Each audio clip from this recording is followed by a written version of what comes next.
Part 2 of the epic 50 Oh My God moments continues. Damn it. Am I getting paid for this shit? Eventually. Oh, okay. There's a trick to that. The fans The check don't- will be in the mail at some point. I think they direct deposit it, Yeah. don't they? Yeah. Oh, that's true. Yeah. Well then. I bet you we'll get the money for this before I get my taxes. Right? Fucking government. Right. Thank you to all the fans who help us out. We love you. To the We've been haters- losing fans. For what? Well, come back. Number 40. Baby, come back. You can make it all worthwhile. Number 40, February 8th, 1997, from Shotgun Saturday Night. Undertaker. Remember that show? Yeah. Do you remember that show? I Nah, you're parts of the C Nation. You don't remember that show. Oh. The Undertaker tombstones Triple H on an escalator. Let's examine this for a second. Go ahead. Shotgun Saturday Night. A show that was on, by definition, on Saturday night. I believe at 11 o'clock. I believe you're right. On USA. And you have The Undertaker and Triple H. Okay, just want to Alright. make sure they realized that, you know, they weren't just born onto Raw. I have a question. Yes, sir. I have a question. What's your question? On Shotgun Saturday Night, Yes. is the infamous Terry's Titties incident on this list at all? It should be. More than this incident. Do tell us about the Terry. Let's handle this one. Hey, well, I want to know about Terry Titties. Basically, it was Goldust and the Sultan, and Sultan was winning, and then Terry flashed, and Sultan wasn't winning no more. Ooh, wow, the power of Terry's titties. The mile wide titties. They're good nonetheless. Oh But anyway- my God. But anyway, yeah, this shouldn't even be okay. Taker does a tombstone on a. I think the OMG moment isn't the Taker tombstone Hunter onto an escalator. The OMG moment is that the Undertaker and Triple H run Shotgun Saturday Night. Yeah, seriously. That boy. What the fuck is going on Hunter here? back then, maybe I'll give him. But Undertaker on that show? Seriously? That's ridiculous. Ratings. Number 39.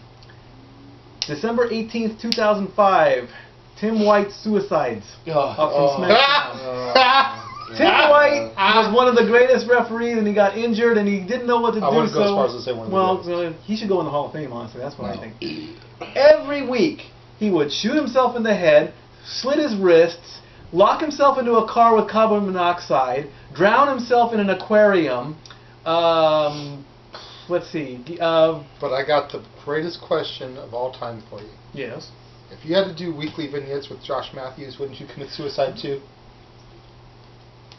Fucking douchebag. That's right. Does he still have that bar on the East Coast? Yes, he does. Friendly tap. Friendly tap. A friendly tap. Which, if you play your cards right and you are a male, Josh Matthews will give you a friendly tap as well. Anyway. Wow. Moving on. Oh my God. Number 38, July 16th, 2002. Eric Bischoff is named the Monday Night Raw GM. This This will belong should be a on the lot list. Yeah, it This should should be be like top higher. 10. Yeah, Yeah, it really should. because let's be real. At that point in time, nobody thought Vince McMahon and Eric Bischoff would ever be in the same room with each other, let alone the same company. Let alone hugging Yeah. on stage of Monday Night Raw. He was looking for a place to stab Vince in the back when they hugged. Yeah, I like that one. If he had a knife, he would have gone, "Hi, Vince! Now I own Raw!" Except The problem is they'd already done that storyline enough times with people this whole... Yeah, true story. Because, like, before Bischoff was named GM, Ric Flair owned Raw. Yeah. Yeah, you did. Dumb. But Higher. Eric Bischoff being named the GM of Raw, great moment. It was shocking, but It's it how should be a lot higher as a result of It was definitely more shocking about than half the shit that was listed. It was shocking about 3.5 years later too, or whatever it was, when Vince, Bischoff, and Heyman were in the same ring together talking about That was ECW. good. That was And that's pretty also epic. how he starts Controversy Creates Cash. He tells the story. Yeah. Yeah. Of him. Excellent read, by the way. Yes. Excellent book. It'll be in I the book hope of the that'll month be a club. book of the month. It is. There you go. It is. All right. Now, before we get any further, Statboy, do Yes. you hashtag Statboy approve the book of the month club? Yes. Yeah. Are you going to be participating? I'll read. All right. Are you gonna read a book? Read a book. Read a motherfucking book. Whoa! Boy's asleep. I can say it now. I forgot about that. I'll read it. All right. READABO. Okay. Talent. That's it. Number 37, April 18th, 2004, Backlash. Mick Foley versus Randy Orton with the thumbtacks. The thumbtack spot during their match. Yes. That was bare-backed Orton. No legend of Brokeback Mountain. No. Bare-backed Orton. Uh-oh, here we go. May I? May Please, I take the absolutely. Go right ahead. May. As many of you know from past shows, I am, have, and hopefully will forever be an Orton fan. From day one. As Statboy can attest to, my father, not as much. Yeah. Because Randy My went father despises Orton. Yes.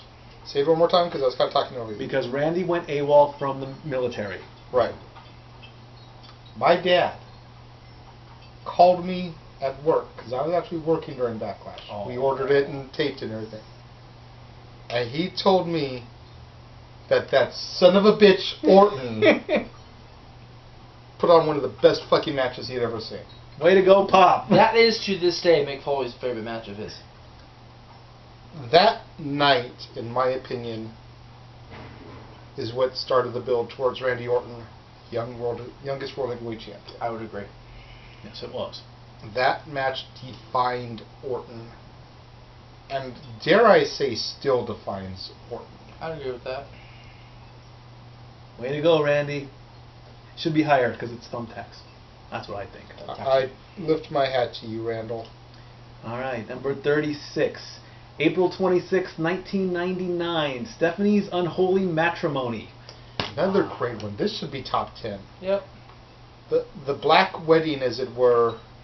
No, it's not a black or a white thing. Sorry, Tyler. The black wedding, as it were, was so controversial.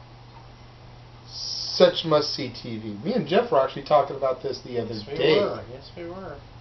About possibly being one of the last great, shocking storylines. Yeah, this is one of the ones that made you go, OMG. What's going to happen next? Because from the black wedding came to Austin saving the day and Vince thanking. And from that came to the reveal of the higher power, which was Vince all along.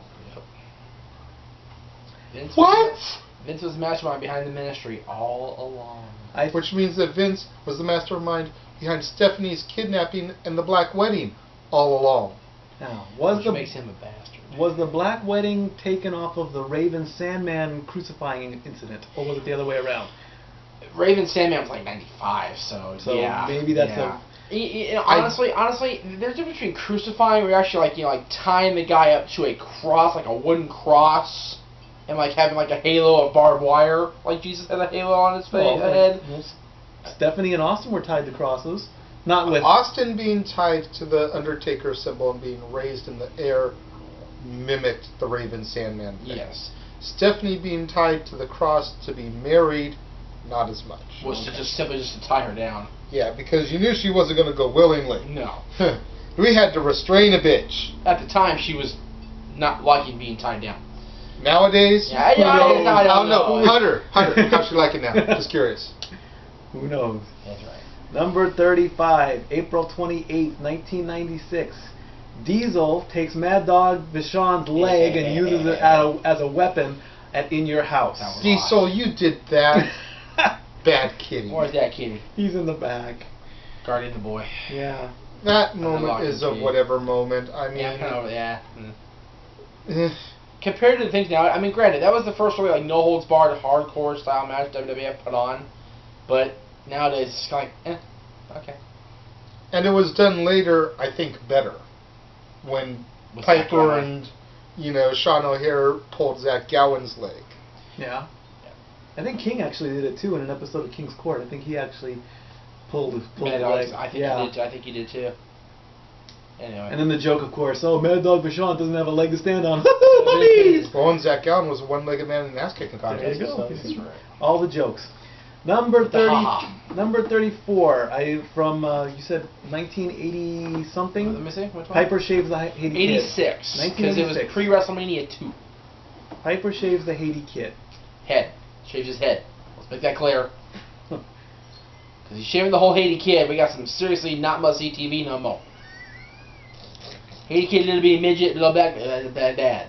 That is not for syndicated television. Oh yeah. That's like HBO style.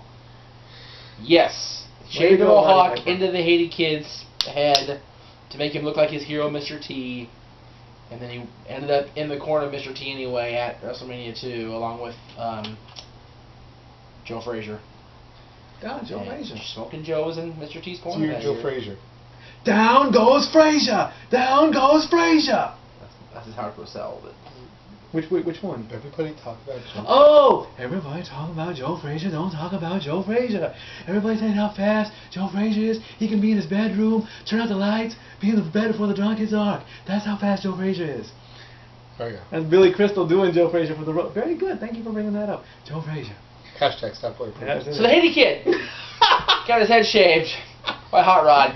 Nobody gives a shit about the Haiti Kid. Just want to point that out. We care more about Roddy. Yeah. Right. Doing okay. Number 33, October 5th, 1998. Oh, that was my 21st birthday. Mm-hmm. Vince's hospital stay. With Mick making the debut of Mr. Sacco. And Europe the Clown. And and of course, Dr. Austin coming in. Dr. Austin coming in with the bedpan of doom and clunking Vince across the head. And we actually saw a side of Vince we never want to see again. That'd be his ass. The looms. Jade's got issues about seeing Sylvester Stallone's ass and penis in Demolition Man. We don't want to see Vinnie Mac's ass. Well, to be fair, we saw more of Vinnie's bare ass at the Kiss My Ass Club debut, too. This is true. Yeah. And if you read, I'd rather see his ass than Stallone's ass. If you read Austin's book, he tells you, Vince Is that going to be a Book of the Month, Paul? Austin's book? I think so. Okay, good. Vince tells him, go ahead, hit me with the bedpan. And Austin's like, no. I think it's a good piece of business. I read that line and I kept flashing back to Fight Club. I want you to hit me as hard as you can. And okay, bam! Yeah. And then, of course, he takes the catheter and shoves it up Vince's ass. Finds out how full of shit Vince really is. I never want to go to the hospital, I'll tell you that. No. Number 32, September 9th, 1999. Moolah, Fabulous Moolah getting hit in the head with Jeff Jarrett's guitar. I think the only reason that's OMG is because of how old Moolah was at the time. Moolah could have had a fucking heart attack and croaked as a result of the guitar shot. Well, I mean, she was 568 years old at the time. No, that's Mae Young. Okay, sorry, 567. There you go. Sorry, my bad. Really, that's not that OMG of a moment, except if you factor in how old she was getting hit with the guitar. Yep. Took it like a champ, though, because she is a champ. She's the original champ. That's right. Original diva. There you go. I wouldn't call her the original diva. The original women's champion. Sunny's the original diva. That's right. Number 31, we're at the last one of this part. January 8th, 2006. Edge cashes in the first Money in the Bank from New Year's Revolution. Thank fucking God. That gets a can clap from me. And awesome. Who did he cash it in on? John That's Cena. right. Yes. And Jade and I were watching at home on the laptop in tears for Edge. It was awesome. His first title run. First world title run, yes. Right. WWE Championship. And then I think he debuted the spinner R belt at that. No? Was that he later? He lost it at the Rumble 3 weeks later. Then Rob beat John. Then Edge went back in Triple Threat match. And then Edge had it for a couple more months. It spins. Defeated Cena once and for all at SummerSlam or whatever. And then debuted the Rated R spinner until Unforgiven that year. Now, an interesting little stat is for at least the first 3 Money in the Banks, Edge played a factor in all the cash-in. Yes, he did. Edge. And I know that there were a few others that he took part in or was involved in because he was, either the champion that got beat or, ran interference or something. But 2005, won it, cashed it in. 2006, helped Rob beat Cena.